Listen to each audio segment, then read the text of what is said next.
When all else fails, we turn to hope. A hope that leads to action. A hope that sparks courage and strength. And a desire to forge ahead as we journey through the vagaries of life. Welcome to the Speaking from the Heart series, where faith meets everyday life. I'm Richard Fontenay, and together we explore how gospel wisdom and universal values can guide us in our work, our relationships, and our personal growth. Join us on our other podcasts, Affiliate Marketing Secrets series, and the Coaching Talk series. Find us on www.fontenaymagazine.com. The links are below. Let's continue with our theme. Hope leads to action. Now, that's a far cry from the familiar phrase, hope is not a strategy. But maybe we're thinking about it backwards. Because without hope, there is no strategy. And without hope, no plan can truly lead to action. Now, hope is what lifts our gaze when everything around us feels uncertain. It's what fuels courage and gives strength to our perseverance and sustains our faith as we journey through life. In the Gospel of John, Jesus tells us that in this world you will have trouble, but take heart, I have overcome the world. Now, that's not a promise that life will be easy. It's a promise that hope will always last longer than despair. Jesus didn't offer hope as a mere wishful thinking. He presented it as a living force, rooted in God's love and sustained through action. He taught that even in the darkest times, we are not alone, and that our light and our faith calls us to move towards the light and not just wait for it. Now, this kind of hope is not passive. It's active. It's alive.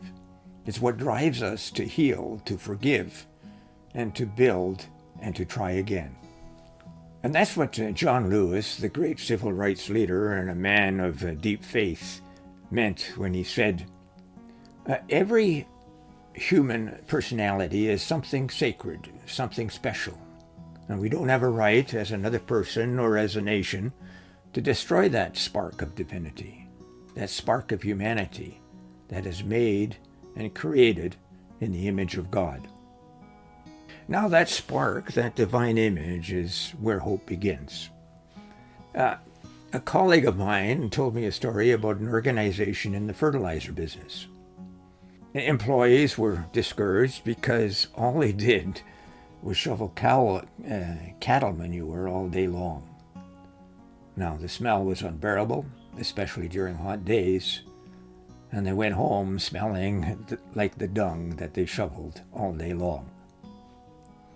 Now, the owner brought the leaders together and said, we need a new vision, one that inspires rather than one that discourages.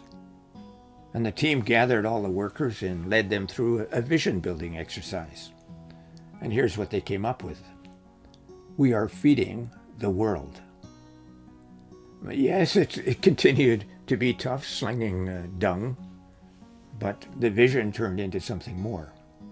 It gave employees hope, as they knew that what they were doing gave hope to all the farmers in their marketplace. But the story didn't end there. The company began exploring other ways to help farmers, from seeds to farm implements.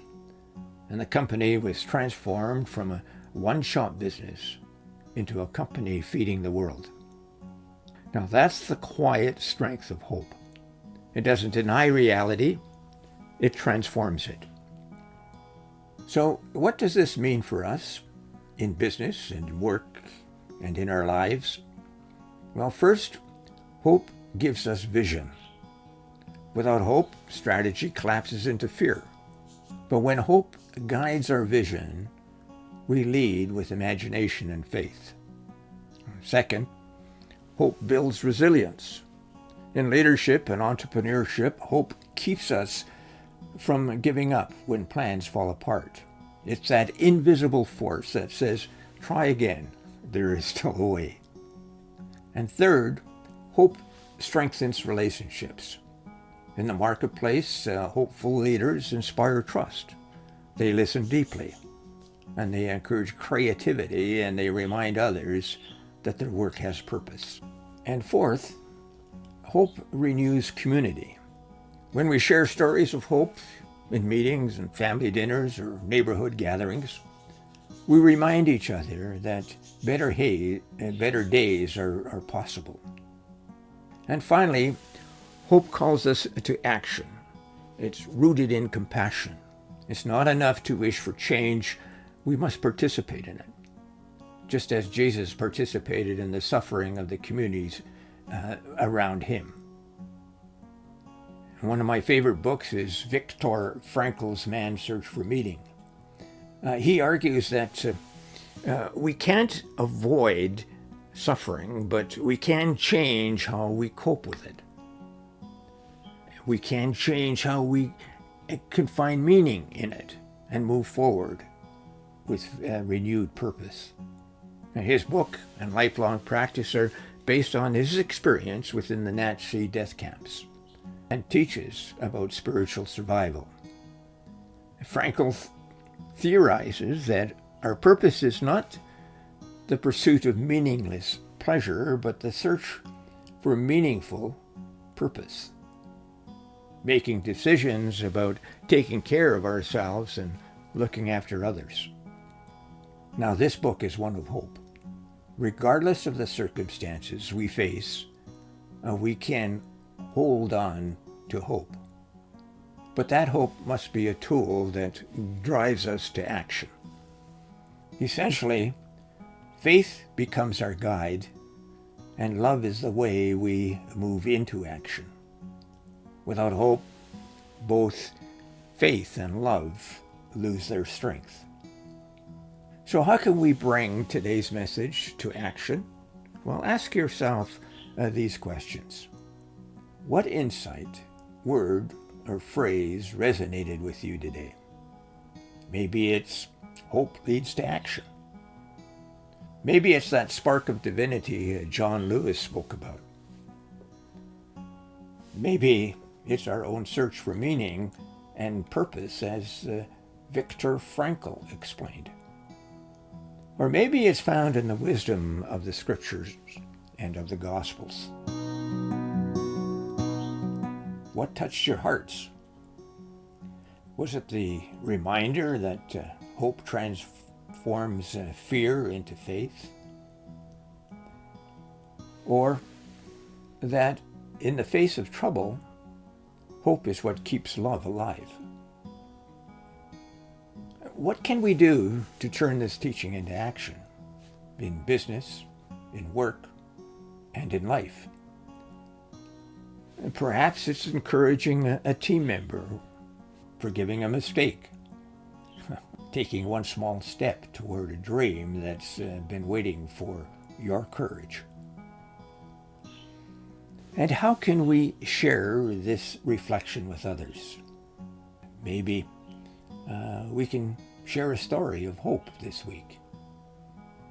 Perhaps encourage someone who's struggling and remind them, as Jesus reminds us, that trouble will come, but hope will always overcome. And now, before we wrap up, may I ask you a favor? Please subscribe, as it will help us bring our message to more people. Comment on today's message and share this podcast with a friend. And thank you for doing so. Now, join me next Monday when we explore another message from our Speaking from the Heart series. In the meantime, turn hope into action with courage, perseverance, and love. I'm Richard Fontenay, signing off. Bye for now.